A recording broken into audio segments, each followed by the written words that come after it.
trust is in you, ancient of days. My trust is in you. I am that I am, God. My trust is in you.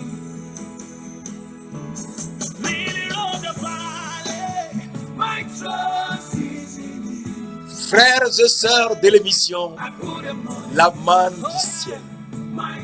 La manne jaillit toujours abondamment du ciel et nous donne la vie de notre Seigneur de gloire.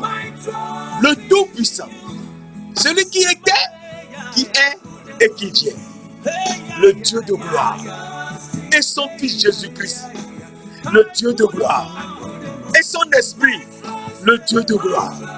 Mes frères, mes sœurs, cette émission est présentée par le serviteur Jules Comblan-Sossou de l'église missionnaire Philadelphie de Christ à Lomé, au Togo. Et nous sommes tellement contents de partager avec toi ces instants de bonheur et de joie afin qu'on connaisse notre Père qui nous a créés sur cette terre en tant qu'âme et qui nous a envoyé sa propre âme vers nous pour nous sauver et nous sanctifier. Et son esprit qui est saint pour nous sanctifier également. Et nous sommes tellement contents de partager ce moment avec toi, mes frères, mes soeurs. Il faut que tu sois réveillé et que tu comprennes que Dieu de gloire, il t'aime tant. Il nous aime. Et aujourd'hui, nous continuons avec notre émission. Et c'est très important. De la Pâque à la Pentecôte. Et de la Pâque à la Pentecôte, c'est tellement important de suivre cette partie que nous faisons. Aujourd'hui, nous sommes dans la 15e section, dans la 15e session de la Pâque à la Pentecôte. Et il faut qu'on comprenne, afin qu'on sache l'importance de la Pâque et de la Pentecôte. On ne peut jamais aller au ciel s'il n'y a pas la Pâque et ensuite la Pentecôte. Mes frères, mes sœurs, Dieu de gloire, le Tout-Puissant, celui qui nous a créés à son image, veut qu'on sache, et nous en avons parlé la dernière fois, que dans 1 Corinthiens 5, verset 7, Christ, notre Pâque, a été immolé. Il ne faut plus qu'on s'occupe des pains sans levain. Il ne faut plus qu'on s'occupe des pains avec levain.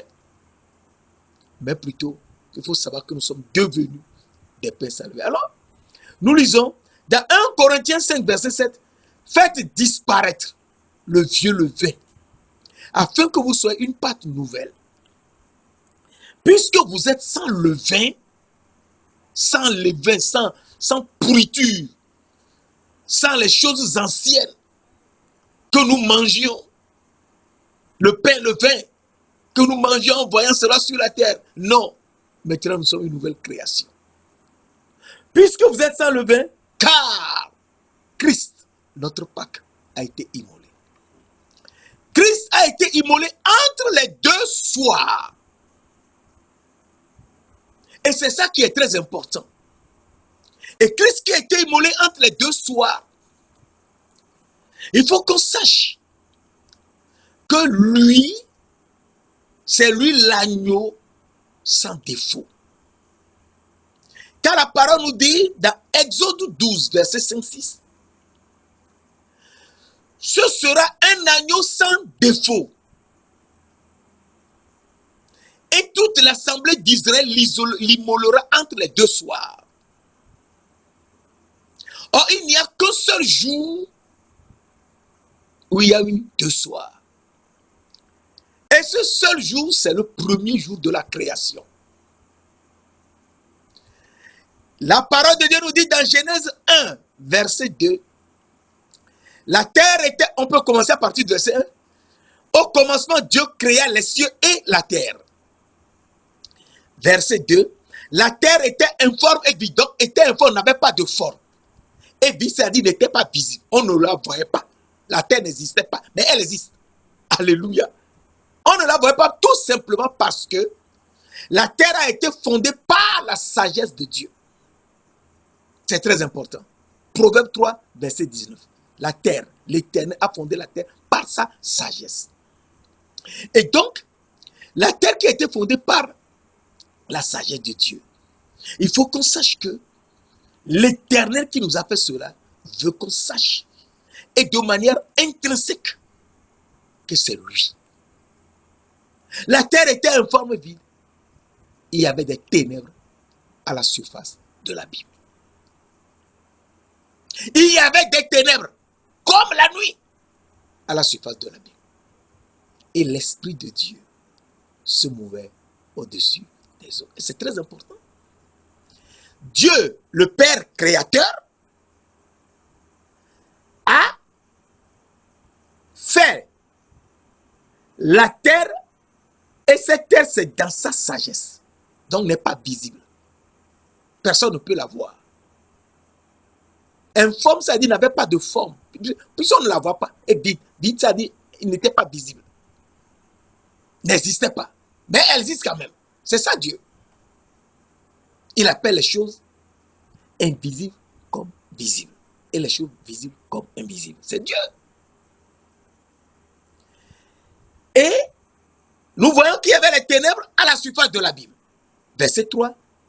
Dieu le Père dit. Dieu le Père dit. Que la lumière soit. Et la lumière fut. Genèse 1, verset 3. Et la lumière fut. Et Dieu vit que la lumière était bonne. Et il sépara la lumière d'avec les ténèbres. Et verset 5. Dieu appela la lumière jour. Et il appela les ténèbres nuit. Il y eut un soir et il y eut un matin. Ce fut le premier jour. Et donc nous comprenons que le premier jour, les ténèbres qui remplissaient, qui étaient à la surface de l'abîme, étaient la nuit. Dieu a ensuite dit que la lumière soit, et la lumière fut. Et voyons que à partir de là, Dieu a ensuite appelé la lumière jour et il a appelé les ténèbres nuit. Donc il y a eu le premier jour de nuit et un jour de lumière. Et c'est très important. Et Dieu qui a fait cela, il est saint.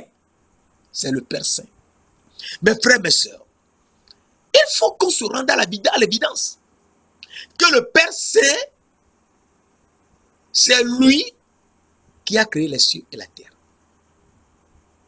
Et c'est notre Père. Oh, alléluia. Matthieu 6, verset 9 nous dit, notre Père qui est aux cieux, que ton nom soit sanctifié. Si son nom est sanctifié, donc c'est le Père Saint. Et le Père Saint, il a quelque chose dans son cœur. Et c'est pour cela qu'il nous dit, puisque celui qui vous a appelé, c'est lui qui nous a appelés. C'est le Père Saint qui nous a appelés. Dans 1 Pierre 1, verset 15-16, la parole de Dieu nous dit, puisque celui qui vous a appelé est saint, vous aussi soyez saints dans toute votre conduite. Selon qu'il est écrit, vous serez saints, car je suis saint. Donc Dieu le Père, il est saint. Et c'est lui qui nous a appelés. Il est saint. Il faudrait que nous aussi, nous soyons saints. C'est très important. Et lui qui nous a appelés à être saints, il existe avant la fondation du monde. C'est ça. Il existe avant la fondation et c'est sa science qui existe avant la fondation du monde. Et il faut comprendre que c'est sa science avant la fondation du monde. Sa préscience avant la fondation du monde. Ce qu'il savait et qu'il voulait faire. Il faut qu'on le sache. Qu'est-ce que Dieu savait avant de créer ce monde et qu'il veut qu'on fasse?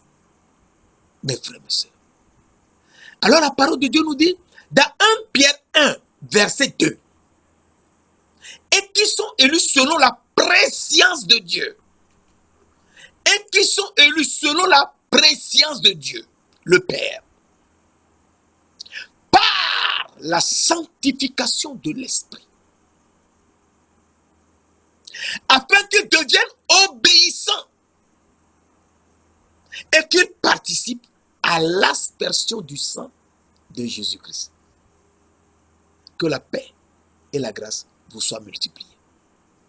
Nous comprenons très bien à ce niveau que Dieu le Père nous a élus dans sa préscience et il veut qu'on soit saint par l'Esprit, par la sanctification de l'Esprit. On ne peut être saint que par l'Esprit de Dieu.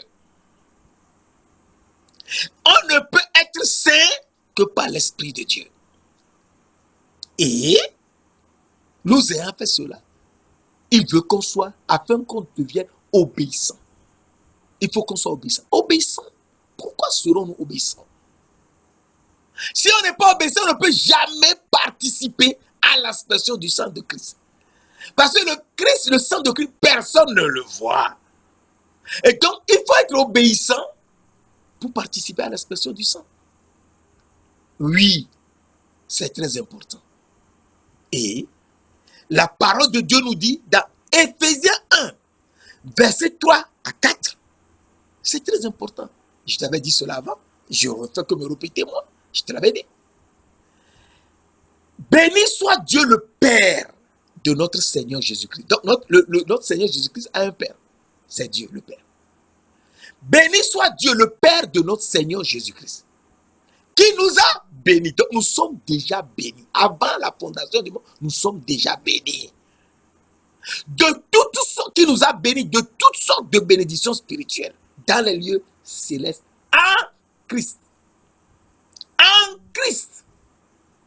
Dieu nous a bénis de toutes sortes de bénédictions spirituelles dans les lieux célestes en Christ. Donc tu ne peux jamais être béni sans Christ. Tu ne peux pas. C'est les démons qui vont te faire riche, mais ce n'est pas ça la bénédiction. Dieu n'a pas dit être riche, c'est ça, non. C'est Dieu qui bénit d'abord.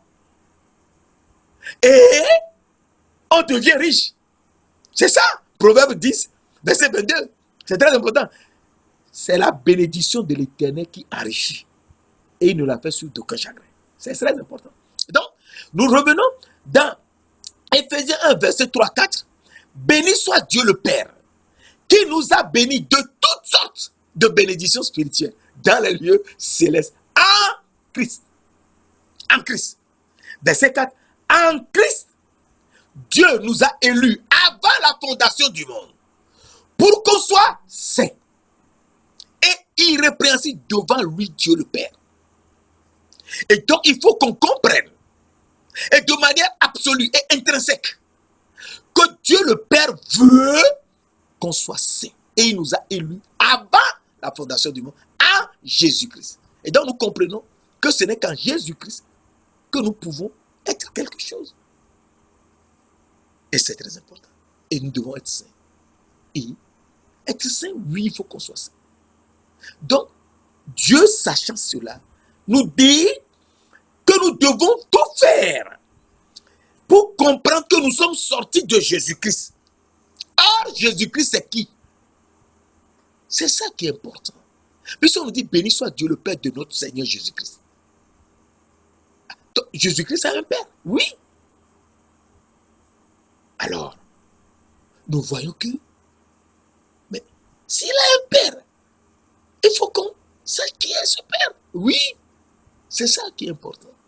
Alors nous revenons dans 1 Pierre 1, verset 3. Béni soit Dieu le Père de notre Seigneur Jésus-Christ, qui, dans sa grande miséricorde, nous a régénérés pour une espérance vivante par la résurrection de notre Seigneur Jésus-Christ. Verset 4. Pour un héritage qui ne peut ni corrompre, ni souiller, ni flétrir. Verset 5.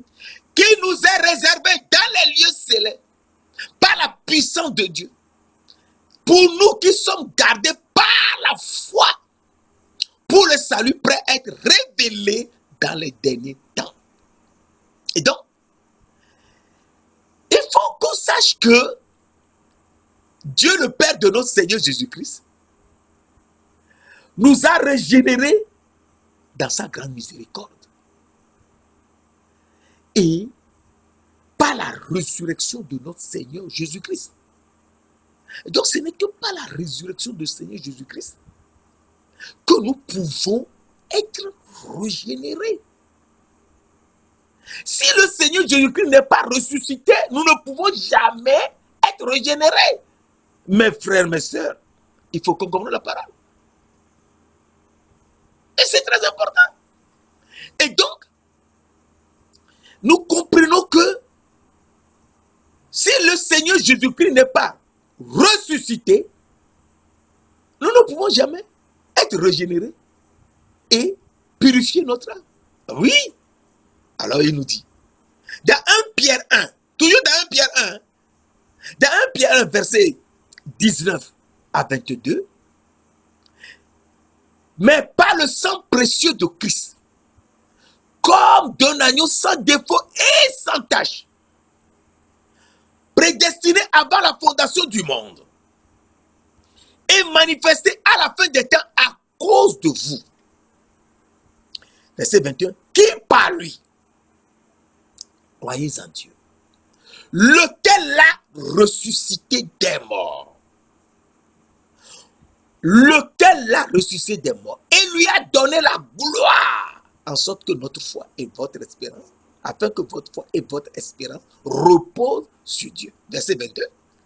Ayant purifié vos âmes, en obéissant à la vérité, pour avoir un amour fraternel sincère, aimez-vous les uns les autres de tout votre cœur. Alors, il faut qu'on comprenne que Dieu nous a purifiés.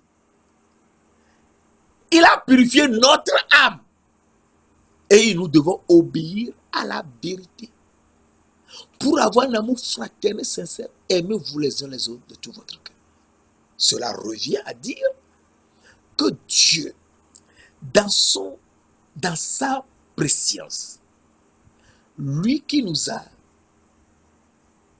élus, et avant la fondation du monde, pour être saint, eh bien, pour être saint par la sanctification de l'esprit, pour qu'on soit obéissant et qu'on participe à l'aspersion du sang de Jésus-Christ. Donc, il faut qu'on participe à l'aspersion du sang de Jésus-Christ, qui est ressuscité des morts, et purifier notre âme. Et donc, notre âme ne peut être purifiée que par l'aspersion du sang de Jésus-Christ.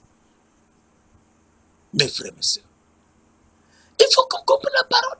Et donc, l'homme étant révélé, âme vivante,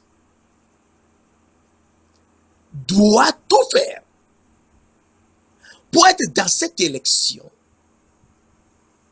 avant la fondation du monde, bien sûr, doit tout faire pour être saint et irrépréhensible devant lui, Dieu le Père. Alors, la parole de Dieu nous dit, dans Proverbe 10, Proverbe 9, verset 10, Proverbe 9, verset 10, le commencement de la sagesse, c'est la crainte de l'Éternel.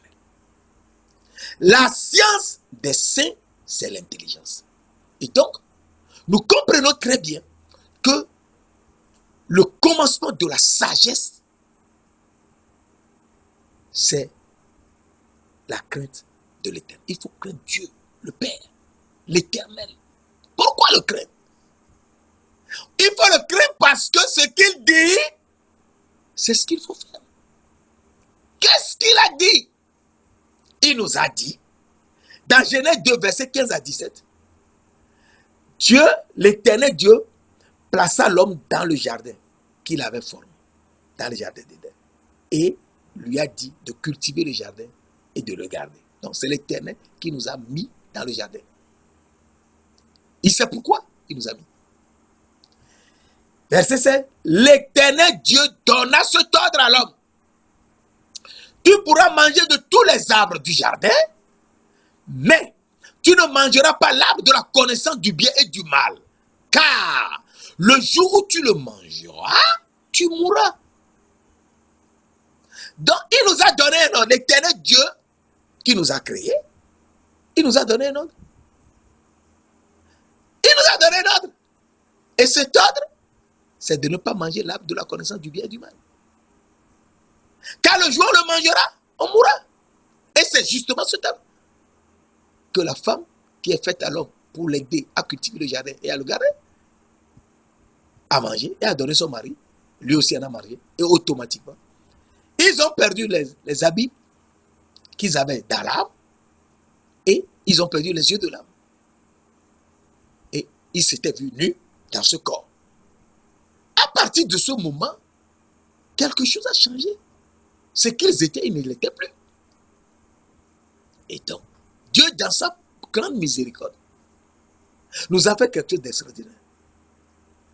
Genèse 3, verset 21 nous dit, Dieu, tu as l'Éternel Dieu, tu as un bélier et il en fit des habits et il en revêt Adam et Ève.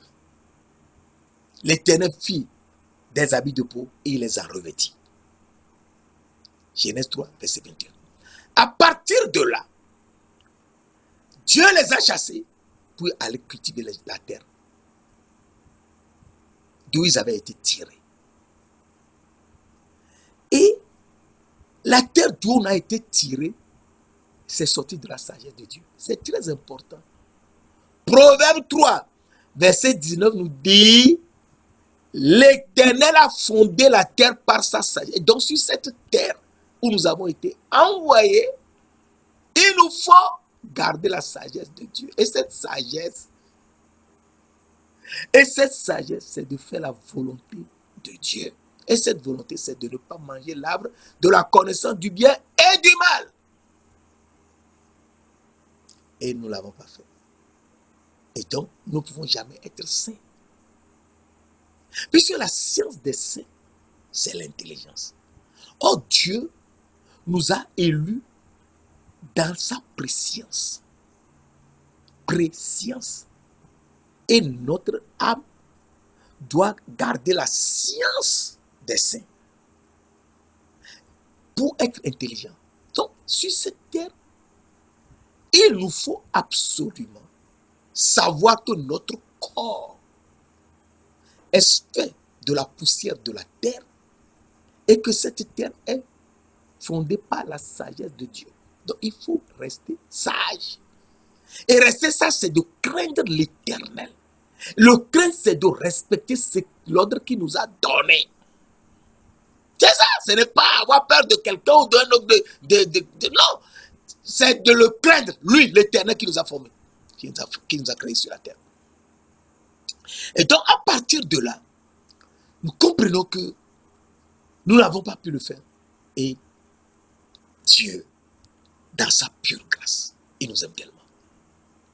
Dieu a tant aimé le monde qu'il a donné son Fils unique, afin que quiconque croit en lui ne périsse point, mais qu'il ait la vie éternelle. Il a donné son Fils, qui est son âme, son âme. C'est très important. Il a donné son Fils,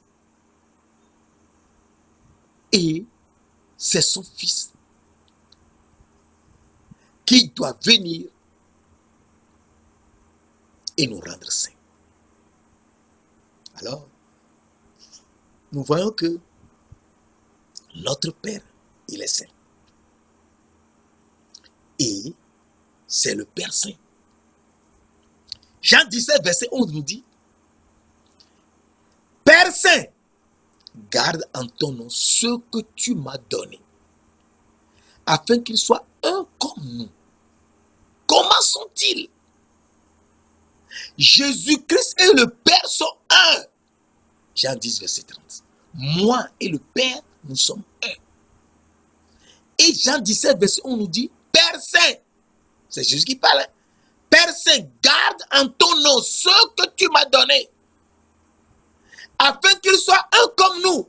Et donc, nous serons un, comme Jésus-Christ est un avec Dieu. Donc, nous serons saints, nous serons un, puisque nous sommes sortis de Jésus-Christ en tant qu'âme, sortis de l'âme de Dieu. Et donc, nous devons être un avec lui. Lui, Jésus-Christ. Et étant un avec Jésus-Christ, nous serons un avec Dieu le Père. Et donc, il faut qu'on comprenne ce qu'il veut nous dire. Oui. Alors, la parole de Dieu nous dit, dans Jean 10, verset 36, Jean 10, verset 36, nous dit, celui que le Père a sanctifié et envoyé dans le monde. Vous lui dites, tu blasphèmes.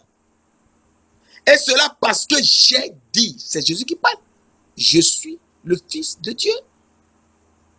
Donc, le Fils de Dieu est sanctifié et envoyé par Dieu le Père. Et donc, il est venu et il veut nous faire quelque chose de très important. Il est venu pour faire quoi? Il est envoyé par Dieu pour faire quoi sur la terre? Il est venu pour briser la tête du serpent. Mes frères et sœurs, il faut qu'on suive la parole et qu'on avance doucement en retenant les parties essentielles. Il doit briser la tête du serpent. Dans Genèse 3, verset 15, l'Éternel Dieu dit, je mettrai inimitié entre toi, serpent, et la femme. Il parle là au serpent. Serpent qui n'était pas le serpent comme on le dit. C'était le chérubin, protecteur, aux ailes déployées, qui jouait les tambours et les flûtes pour Adam dans le jardin d'Éden. Ézéchiel 28, verset 12 à 15, c'est très important. Ézéchiel 28, verset 12 à 15. C'était un chérubin qui jouait le tambour et les flûtes et les luttes.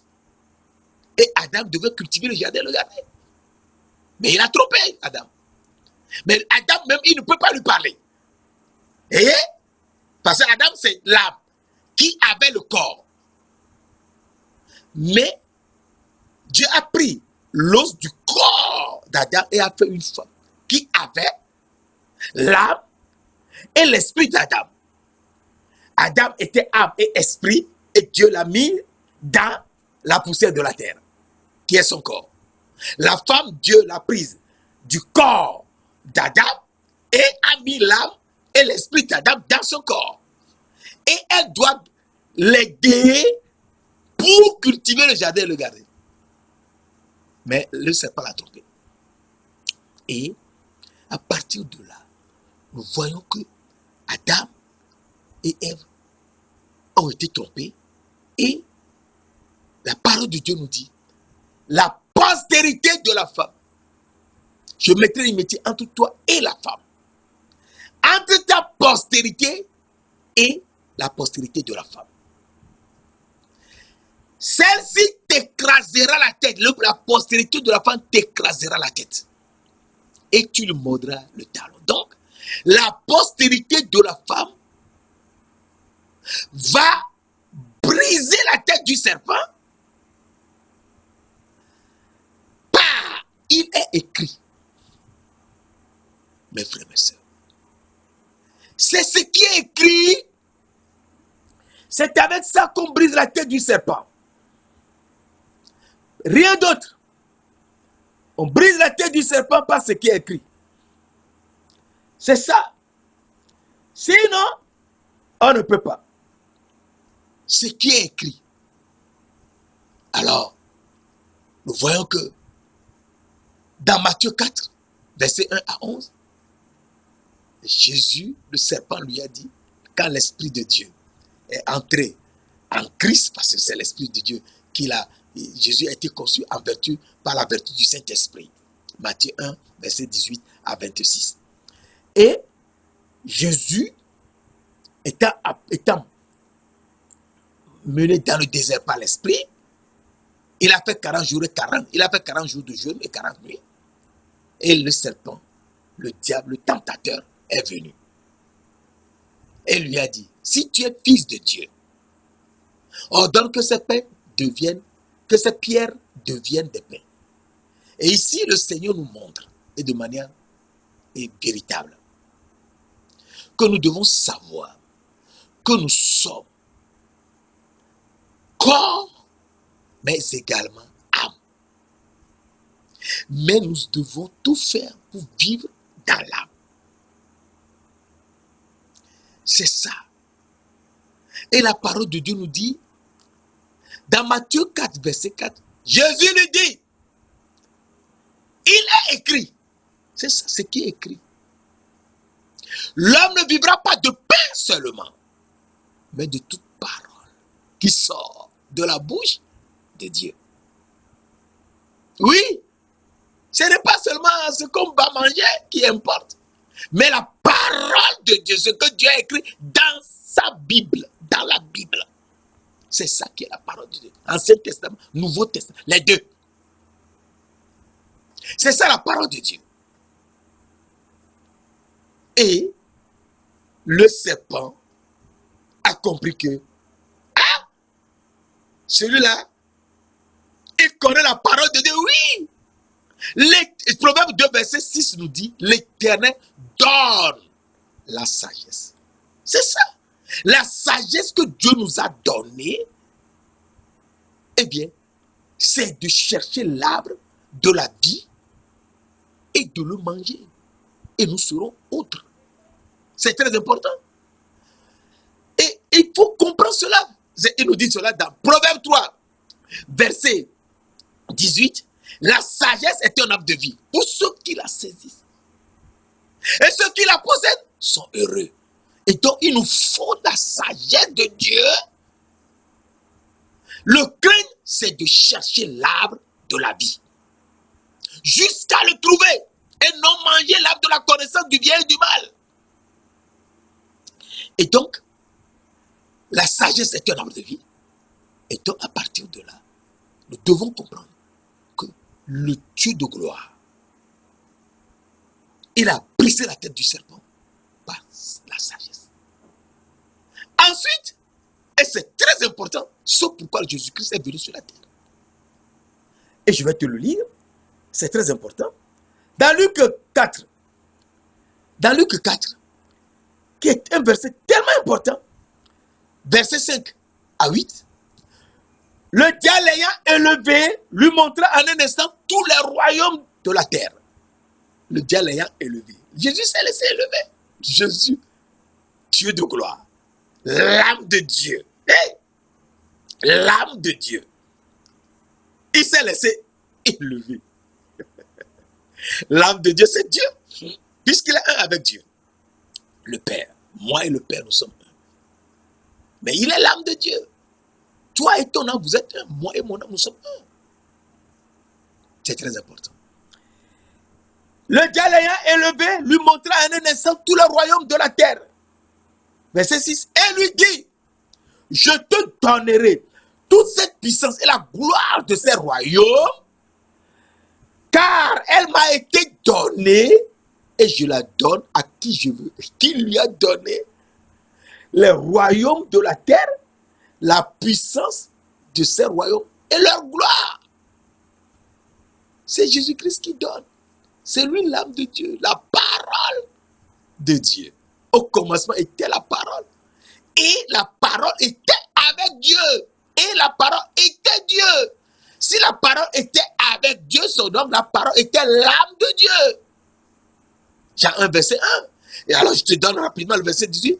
Personne n'a jamais vu Dieu. Personne. Dieu est invisible. Personne ne l'a jamais vu. Le Fils unique qui est dans le sein du Père, dans le sein du Père, est celui-là qui l'a fait connaître. Donc s'il est dans le sein du Père, il est donc l'âme de Dieu. Et c'est très important. C'est pour cela que dans Hébreux 10, verset 38, il nous dit, mon juste vivra par la foi. Mais s'il se retire, mon âme, c'est Dieu qui parle, mon âme ne prend pas plaisir à lui. Donc Jésus est l'âme de Dieu. Ah oui. Donc, Ici, le serpent lui dit, le diable, le tentateur lui dit, je te donnerai toute cette puissance et la gloire de ce royaume, car elle m'a été donnée et je la donne à qui je veux. Ah, la parole de Dieu nous a dit, dans Jean 1, verset 3, toutes choses ont été faites par la parole. Et rien de ce qui a été fait n'a été fait sans elle, sans la parole. Verset 4, en elle, à la parole était la vie, et la vie était la lumière des hommes. Voilà. Donc on ne peut jamais être lumière du monde si la parole n'est pas en nous. Non, on ne peut pas. Matthieu 5, verset 14, vous êtes la lumière de Dieu. Tu ne peux jamais être lumière du monde si la parole de Dieu n'est pas en toi. Et si la parole est en toi, que votre lumière luise devant les hommes, verset 16. Matthieu 5, verset 16, que votre lumière luise devant les hommes, afin qu'ils voient vos bonnes œuvres et qu'ils glorifient votre Père qui est dans les cieux. Et donc, il faut aller prêcher la parole partout, tel que je te l'ai fait ce matin ou ce soir quand tu le verras. Mon frère, ma soeur, il faut que tu comprennes qu'il faut aller prêcher la parole partout. Les gens peuvent se moquer de Dieu, il n'y a pas de problème. Toi, prêche la parole, évangélise. Et donc, si donc tu te prosternes, si donc tu te prosternes devant moi, toute cette puissance sera à toi. Ah. Le diable ne sait pas que c'est Jésus-Christ qui a tout créé. Les cieux, la terre, les étoiles, le soleil, tout. Il ne sait pas. Il ne peut pas savoir. Parce que Jésus, il a soufflé et ils étaient sortis. Proverbe 33, verset 6. C'est ça. Les cieux ont été fondés, ont été créés par la parole de l'Éternel. Et toute leur amour par le souffle de sa bouche. Et donc, nous comprenons que le diable, le serpent, ne le connaît pas. Non, il ne peut pas. Il ne peut pas le connaître. Parce qu'il a soufflé et ils étaient sortis. Alors Jésus lui répond. Il est écrit, ce qui est écrit, c'est ça. Tu adoreras le Seigneur ton Dieu et tu le serviras lui seul. Mais ce qui est important ici, que je voulais te montrer, c'est que dans Matthieu 4, verset 10, Jésus lui répond, et ça c'est tellement important, retire-toi Satan. Et donc Jésus lui a dit, le tentateur qui est le diable, c'est Satan. Le Satan est le serpent ancien. Retire-toi de moi, Satan, car il est écrit, tu adoreras le Seigneur ton Dieu et tu le serviras lui seul. Alors, à partir de là, Jésus lui a repris la domination qu'il nous avait volée. C'est pour ça qu'il dit qu'il va le lui donner. Jésus lui a repris la domination qu'il nous avait volée parce que cette domination, c'est à Adam que Dieu avait donné la domination. Et cela se trouve dans Somme 8, versets 5 à 7. Qu'est-ce que l'homme? Pour que tu te souviennes de lui. Et le Fils de l'homme pour que tu prennes garde à lui. Tu l'as fait de peu inférieur à Dieu. Tu l'as couronné de gloire et de magnificence. Tu lui as donné la domination sur les œuvres de tes mains. Tu as tout mis sous ses pieds. Et donc, Satan, le reptile, tout, le serpent, ils sont tous sous nos pieds. Les chérubins, tout est sous nos pieds. Et Satan, ayant fait chuter Adam et Ève et Adam, il a pris la domination. Et il dit à Jésus de se prosterner devant lui et qu'il va lui donner la domination. Jésus lui dit, retire-toi de moi, Satan, car il a écrit, tu adoreras le Seigneur ton Dieu et tu le serviras lui seul. Et donc, Jésus lui a repris la domination qu'il veut nous redonner. Et Jésus, c'est lui le Saint de Dieu. Le Père est saint, le Fils est saint. Jean 6, verset 69. Pierre lui dit, nous avons vu et nous avons cru que tu es le Saint, tu es le Christ, le Saint de Dieu. Christ est le Saint de Dieu. Et Jean 14, verset 26. Mais le consolateur, l'Esprit Saint, l'Esprit Saint que le Père enverra en mon nom vous enseignera toutes choses et vous rappellera tout ce que moi, Jésus, je vous ai dit. Et donc, l'Esprit est saint, le Fils est saint, le Père est saint. Et donc, il faudrait qu'on comprenne que Dieu nous a dit dans Genèse 1, verset 26, Dieu dit, faisons l'homme à notre image, selon notre ressemblance, et qu'il domine sur les poissons de la mer, sur les oiseaux du ciel, sur le bétail, sur toute la terre, et sur tout reptile qui rampe sur la terre. Et on doit dominer le serpent. On le domine. En se laissant tromper par le serpent, en causant avec le serpent. Hein? Le chérubin, qui était couvert de pierres précieuses, de 9 pierres précieuses et d'or. Et cela a plu à Adam. Et il ne cultivait plus le jardin. Il voulait l'or. Et les 9 pierres précieuses, alors que sur la terre, il n'avait trouvé que l'or pur, le pétélium et la pierre d'onyx. Et il cherchait les 9 pierres précieuses que portait le chérubin protecteur qui lui jouait le tambour et les flûtes. Et il ne faisait plus le travail. Il ne cultivait plus le jardin. Ne cultivant plus le jardin, il a même oublié qu'il doit chercher l'arbre de la vie. C'est ce qui nous arrive. On court derrière les richesses de ce monde. On court derrière les choses de ce monde. Et on oublie pourquoi on est là sur la terre. Il ne faut pas oublier. Nous sommes étrangers et voyageurs sur la terre. Abstenons-nous des convoitises charnelles qui font la guerre à notre âme. 1 Pierre 2, verset 11. C'est très important. 1 Pierre 2, verset 11. Et donc, nous devons comprendre que Jésus a brisé la tête du serpent. Il reste qu'il se laisse mordre au pied par le serpent. Pourquoi doit-il se laisser mordre au pied puisqu'il lui avait déjà brisé la tête? Eh bien, il doit se laisser mordre au pied parce qu'il doit nous montrer que c'est lui, l'agneau sans défaut et sans tache, prédestiné avant la fondation du monde. Et c'est cet agneau qui doit nous faire la Pâque. Et l'agneau qui doit nous faire la Pâque est venu. Et Dieu ayant dit que la lumière soit, et la lumière fut. Et ensuite, il y a eu encore les ténèbres, il appelle la lumière jour et les ténèbres nuit. Il y eut donc 2 nuits et 1 jour de lumière. Le soleil, la lune et les étoiles ont été faits le 4e jour. Nous parlons du 1er jour jusqu'au 3e jour. Et donc, Jésus, qui est la lumière, nous avons vu que il a parlé lorsqu'il était sur la croix. Il y avait des termes depuis la 6e jusqu'à la 9e, il y avait des termes sur toute la terre. Sur toute la terre. Et donc, l'histoire s'est répétée. Et à la 9e heure, Jésus s'écria, Élie, Élie, lama sabachthani. Mon Dieu, pourquoi m'as-tu abandonné? Et la lumière est apparue.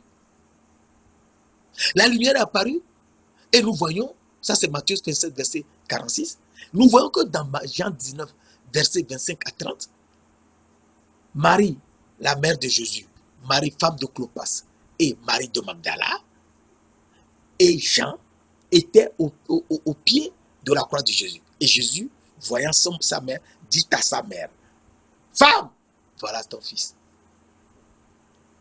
Et il dit à Jean, voici ta mère.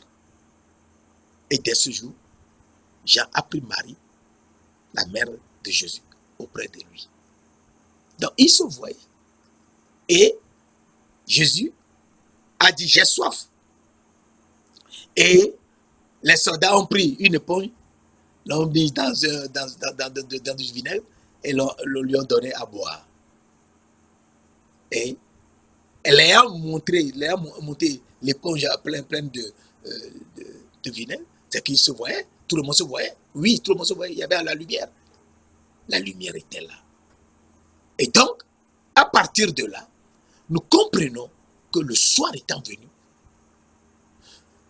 Joseph d'Arimathée, le riche Joseph d'Arimathée, est parti reprendre le corps de Jésus. Et donc, il y a eu 2 soirs ce jour-là. Et un jour de lumière lorsque Jésus a parlé sur la croix. Eli, Eli, lama sabachthani. Et donc, nous voyons que Jésus, c'est lui. Oui, c'est lui. L'agneau sans défaut, immolé entre les 2 soirs. Et il nous dit, dans 1 Corinthiens 5, verset 7, faites disparaître le vieux levain, afin que c'est une pâte nouvelle. Car Christ, notre Pâque, a été immolé. Immolé entre les 2 soirs. Oui, Christ a été immolé. Et donc, si Christ a été immolé, nous comprenons que Jésus veut nous montrer quelque chose de très important. Dans Exode 4, verset 9, la parole de Dieu nous dit, tu prendras l'eau du fleuve et tu la verseras, tu la répandras sur la terre et elle deviendra du sang. Exode 4, verset 9. Dieu dit à Moïse, à qui il a donné le pouvoir de saisir le serpent, et il a enlevé la lèpre qui était en lui, dans son âme, parce que les yeux de l'âme étaient fermés et les habits étaient perdus. Il était aveugle nu, mais il était lépreux. Et lépreux parce qu'il adorait le serpent qui avait d'ici sur son visage. D'ici sur le visage. Un serpent qui n'a pas de main. Qui a d'ici sur le visage. Mon frère, il faut qu'on réfléchisse.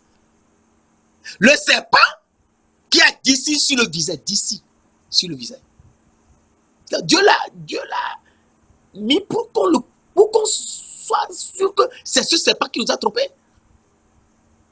Mais c'est un signe pour qu'on soit réveillé. Et en Égypte, c'est ce serpent que les Égyptiens adoraient. Pharaon et les grands d'Égypte, c'est ce qu'ils adoraient. Et donc, Moïse étant prince en Égypte, il avait également les 10 signes sur le visage, étant prince. Et quand il a vu le serpent, avec le 10 signes sur le visage, le suivre, il a fui. Et le Dieu lui a dit, arrête-toi, prends le serpent par la queue. Moïse a eu la foi en Dieu. Donc c'est avec la foi que tout change dans la vie de quelqu'un. C'est la foi. C'est parce que nous voyons. Il faut avoir la foi. Moïse est retourné avec la foi en Dieu. Et le serpent fuit en voyant sa queue derrière. Moïse s'est baissé, il a pris la queue. Et le serpent était redevenu un serpent, une bête dans sa main. Et donc, il a eu une nouvelle chose dans la main. Une nouvelle création dans la main. Et cette nouvelle création, c'est que, mon frère, ma soeur, tu n'as plus de signes. Les 10 signes, tu n'as plus ça sur ton visage. Oui, nous savons ces choses parce que les 10 signes sont enlevés de nos visages. C'est ça. Nous n'avons plus. Nous ne sommes plus sous la puissance du serpent, ni du diable. C'est ça, mon frère, ma soeur. Il faut le savoir. C'est pourquoi je te le dis. Alors, un point très important, c'est que Moïse a été également libéré de la lèpre. Et Dieu lui dit dans Exode 4, verset 9, de prendre l'eau du Nil, de verser l'eau par terre, et l'eau deviendra du sang. Alors que dans la plupart des films, on met un bâton dans l'eau, et l'eau était du sang. Non! Il n'y a pas question de bâton ici. Donc, le Moïse doit prendre l'eau du fleuve, la verser par terre, et l'eau deviendra du sang sur la terre. Et cette partie de la question est très importante car Jésus-Christ sur la croix On l'a percé, lui, l'Éternel des armées. On l'a percé. Et du sang et de l'eau sont sortis. Zacharie 12, verset 5 nous dit, c'est lui l'Éternel des armées qui nous aime. Et il dit, les habitants de Jérusalem et de Juda, de David, regarderont vers lui, celui qu'ils ont percé. Ils regarderont vers moi, celui qu'ils ont percé. Donc c'est lui l'Éternel des armées qu'on a percé à la croix. Oui, il est l'Éternel des armées parce que dans Ésaïe 6, verset 3 nous dit, Saint, le Père est saint, Saint, le Fils est saint, le Christ est saint, le Saint de Dieu, et Saint, l'Esprit est saint. Est l'Éternel des armées. Ésaïe 6, verset 3, est l'Éternel des armées. Toute la terre est remplie de sa gloire.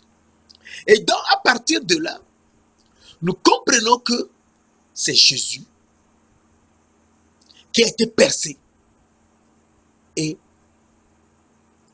de l'eau et du sang sont sortis.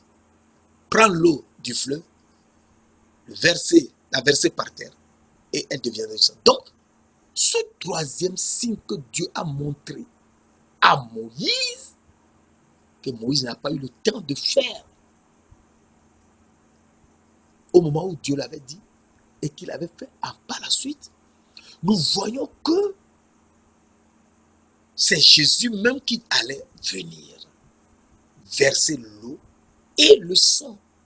Alors, 1 Jean 5, verset 6 à 8 nous dit, c'est lui, Jésus, qui est venu avec de l'eau et du sang. Non avec de l'eau seulement, mais avec de l'eau et du sang. Et c'est l'Esprit qui rend témoignage. Car l'Esprit est la vérité. Il y a trois qui rendent témoignage.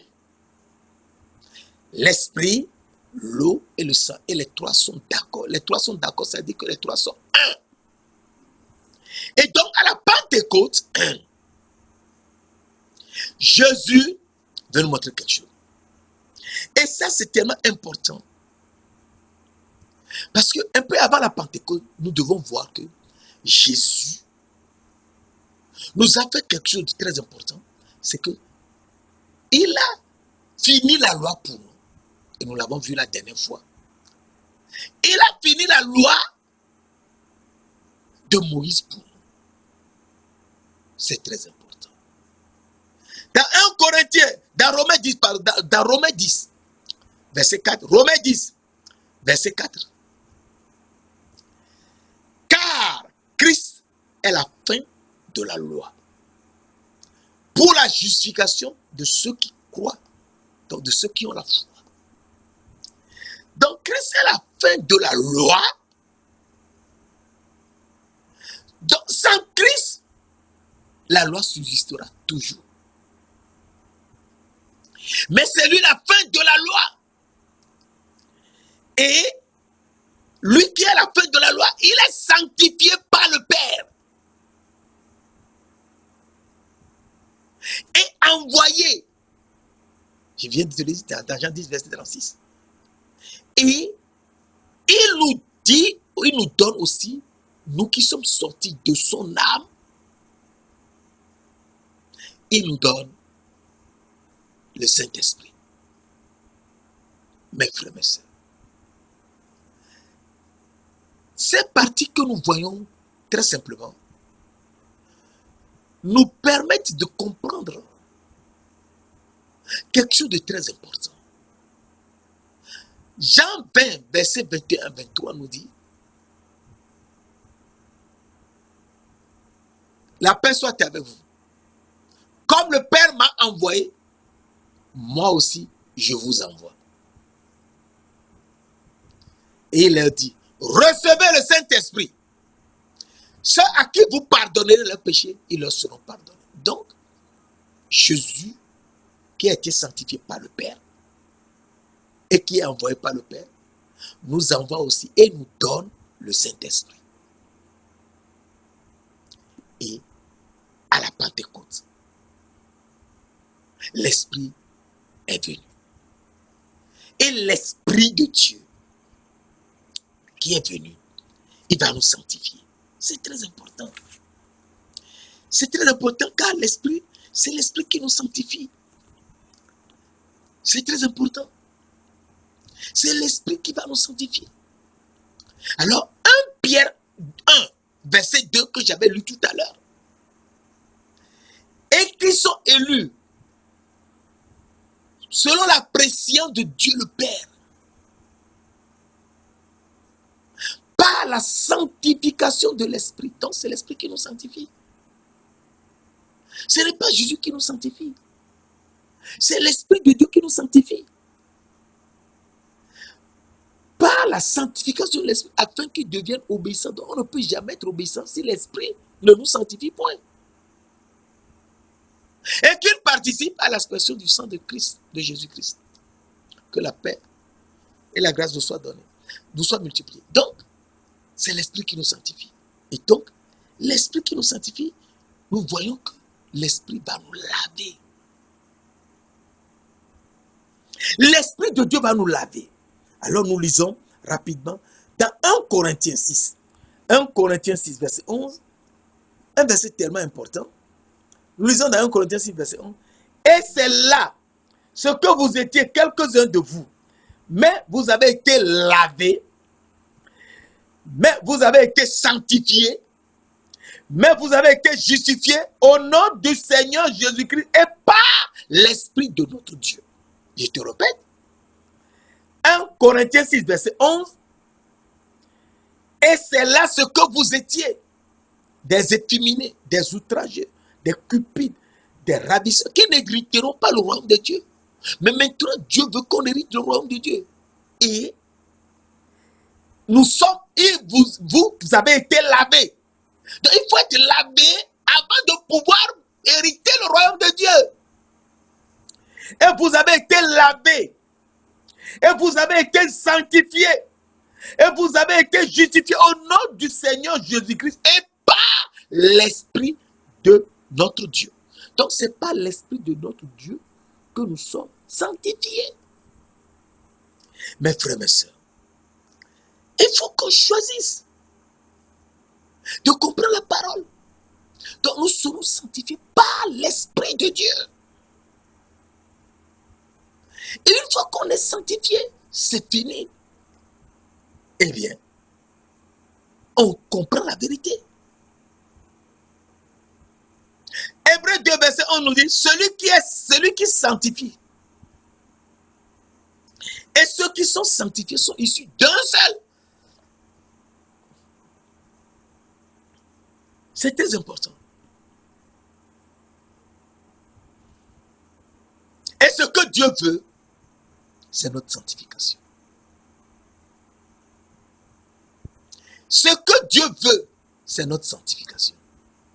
Alors il nous dit, dans 1 Timothée 4, verset 3, ce que Dieu veut, c'est votre sanctification. C'est que vous vous abstenez de l'impudicité. Verset 7, que chacun de vous sache posséder son corps dans la sainteté et dans l'honnêteté. On ne peut jamais le faire que par l'Esprit de Dieu. Ce que vient de te dire dans 1 Corinthiens 6, verset 11. Et donc, la parole de Dieu nous dit, c'est pas la parole de vérité que nous serons sanctifiés. Donc, c'est pas l'esprit de vérité que nous serons sanctifiés. Oui. Dans Jean 17, verset 17, Dieu nous dit, Jésus-Christ nous dit, sanctifie-les par ta parole, car ta parole est la vérité. Donc, c'est la parole qui est la vérité qui nous sanctifie. Et l'esprit, c'est l'esprit de vérité. Mes frères, mes sœurs. Donc, c'est l'esprit qui nous sanctifie. Alors, dans 2 Thessaloniciens 2, verset 13, pour nous, frères, Dieu nous a choisis dès le commencement pour le salut par la sanctification de l'esprit. Et c'est très important, car si on sait cela, on est tranquille. Dans 2 Thessaloniciens 2, verset 13, qui est un verset tellement important. Pour nous, frères bien-aimés du Seigneur, nous devons à votre sujet rendre continuellement grâce à Dieu. Parce que Dieu vous a choisi dès le commencement pour le salut, par la sanctification de l'esprit et par la foi en la vérité. Et c'est tellement important. Dieu nous a choisis dès le commencement, avant la fondation du monde, pour le salut en Jésus-Christ, par la sanctification de l'esprit et par la foi en la vérité. Et donc, s'il en est ainsi, nous savons que nous sommes sanctifiés par la vérité qui est l'esprit de vérité. Et cet esprit de vérité, eh bien, nous permet de savoir et de connaître ce que Dieu nous dit. Qu'est-ce qu'il nous dit? Alors, nous allons rapidement. Dans Jean 17, dans Jean 14, pardon, nous lisons d'abord Jean 14. Dans Jean 14, verset 16, 17. Jean 14, verset 16, on peut lire à partir du verset 15 à 17. Si vous m'aimez, gardez mes commandements. Et donc, ce que Jésus nous dit, c'est ce qu'il faut garder. Pas ce que un serviteur, un pasteur ou quelqu'un dit non. Si la personne lit, d'accord. Mais s'il ne lit pas ce qui est écrit dans la Bible, non, il faut laisser tomber. La personne doit lire ce qui est écrit. Elle doit savoir que ce qui est écrit, c'est ça qui est la vérité. Verset 16. Et moi, je prierai le Père, et il vous donnera un autre consolateur, afin qu'il demeure éternellement avec vous. Donc, l'esprit de vérité demeurera éternellement avec nous. Éternellement. Éternellement. L'esprit de vérité que le monde ne peut recevoir, parce qu'il ne le voit point et ne le connaît point. L'esprit de vérité, le monde ne peut jamais le recevoir. Jamais. Parce qu'il ne le voit point et ne le connaît point. Mais vous, oh alléluia, mais vous le connaissez. Si nous le connaissons, donc nous l'avons vu. Oui, tu verras l'Esprit de Dieu. L'Esprit qui sort de, le souffle qui sort de nos narines, nous ne l'avons jamais vu. Mais je te dis, tu verras l'Esprit de Dieu un jour. Et là, toute ta vie changera. Mais vous le connaissez, car il demeure avec vous et il sera en vous. Mes frères, mes sœurs, l'Esprit de vérité nous conduit dans toute la vérité. Dans toute la vérité. Et donc, à partir de là, nous savons très bien que l'Esprit veut nous purifier et nous sortons des souillures d'Adam et Ève et de la malédiction de Canaan que nous avions vu la dernière fois. Et Jésus est la fin, Christ est la fin de la loi pour la justification de ceux qui croient. Romains 10, verset 4. Et donc, si c'est la fin de la loi, eh bien, Dieu veut nous conduire autrement. Il veut nous faire quoi, mes frères, mes sœurs? Il veut maintenant nous mettre dans le feu. Nous avons été lavés avec l'eau pure. L'eau pure, Ézéchiel 36, verset 25, je vous purifierai. Je reprendrai sur vous une eau pure et je vous purifierai. Je vous purifierai de toutes vos souillures et de toutes vos idoles. Ézéchiel 36, verset 25. Et donc, nous sommes purifiés des souillures d'Adam et Ève et des idoles de Canaan. Et donc, Christ est la fin de la loi. Toute la loi est terminée pour nous. Et Christ était à la fin de la loi pour la justification de ceux qui croient. Il reste maintenant qu'il nous mette dans le feu et que le feu brûle notre or et que toute impureté sorte de notre corps. Et ce feu, c'est le Saint-Esprit de Dieu. Alors, Matthieu 3, verset 11 nous dit, lui, Jésus-Christ, vous baptisera du Saint-Esprit et de feu. Et ce feu, eh bien, c'est Dieu le Père lui-même. Parce que le Père est un avec le Fils et le Fils est un avec l'Esprit. Il faut le savoir. Ils sont saints, saints, saints. Et l'Éternel des armées. Et donc à partir de là, Hébreux 12, verset 29 nous dit, car notre Dieu est un feu dévorant. C'est un feu dévorant et un Dieu jaloux. Et donc, verrons la prochaine fois comment ce feu dévorant va restaurer notre âme complètement restaurée. Et donc, nous allons le suivre. Pour manger un peu au milieu du jardin d'Éden,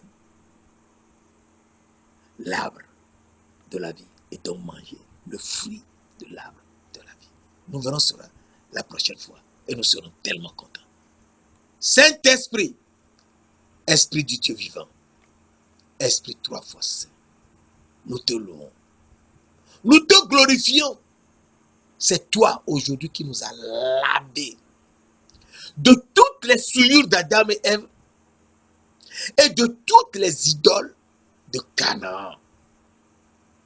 Et Jésus-Christ l'a fait pour nous en nous montrant que c'est lui le maître de sabbat. Et pour cela, il nous a guéris de toute impureté, de toute souillure et de tout démon. Et il a été attrapé et on l'a mis à la croix parce que c'est lui qui est le maître de sabbat.